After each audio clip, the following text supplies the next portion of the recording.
একটি সুন্দর সম্পর্ক কেবল ভালো সময়ের জন্য নয়, বরং কঠিন সময়ে হাতটা শক্ত করে ধরে রাখার নামেই ভালোবাসা। যেখানে ইগো আর জেদের চেয়ে একে অপরের সম্মান বড় হয়, সেই সম্পর্কগুলি সময়ের স্রোতে সবথেকে বেশি সতেজ থাকে। একে অপরকে বুঝতে পারলেই জীবনটা অনেক সহজ হয়ে যায়। আসসালামু আলাইকুম প্রিয় ভাই বোনেরা, সবাই কেমন আছেন? আশা করি আল্লাহর রহমতে সবাই ভালো আছেন। আজকে আরেকটি নতুন ভিডিও নিয়ে আমি আপনাদের মাঝে চলে আসলাম। আমার এই ভিডিওটি যদি আপনাদের ভালো লাগে তাহলে লাইক, কমেন্টস ও শেয়ার করে আমার পাশে থাকবেন। মানুষ আসে খুব সহজে, কথা দেয়, আশা দেয়, পাশে থাকার বান করে, আর যায়ও ঠিক ততটাই সহজে, কোনো কারণ ছাড়াই। যাদের এক সময় খুব আপন মনে হয়, একদিন তারাই হয়ে যায় অচেনা একটা নাম। ফোনে আর ডাকা হয় না, কুজো রাখা হয় না, শুধু স্মৃতির ভেতর পড়ে থাকে কিছু অভ্যাস। জীবনও থেমে থাকে না কারো চলে যাওয়ায়, কষ্ট থাকে, কিন্তু সময় সেটাকেও বাসিয়ে দেয়।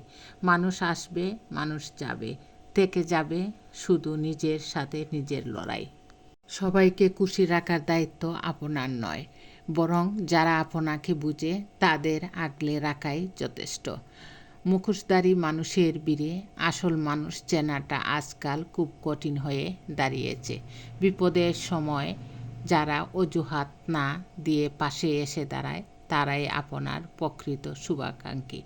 মেকি হাসির চেয়ে রাগী বন্ধু অনেক ভালো, যে অন্তত আপনার মুখের ওপর সত্যটা বলতে পারে।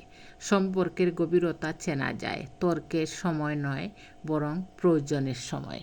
কিছু মানুষ আমাদের জীবনে খুব গভীর দাগ কেটে যায়, যাদের হয়তো আমরা কখনোই ভুলতে পারি না। তাদের সাথে কথা না হলেও মনের এক কোণে সবসময় তাদের জন্য দোয়া আর শুভকামনা রয়ে যায়। ভালোবাসা মানে শুধু কাছে পাওয়া নয়, বরং দূরে থেকেও প্রিয় মানুষটির ভালো থাকার খবর চেয়ে যাওয়ার নামই প্রেম।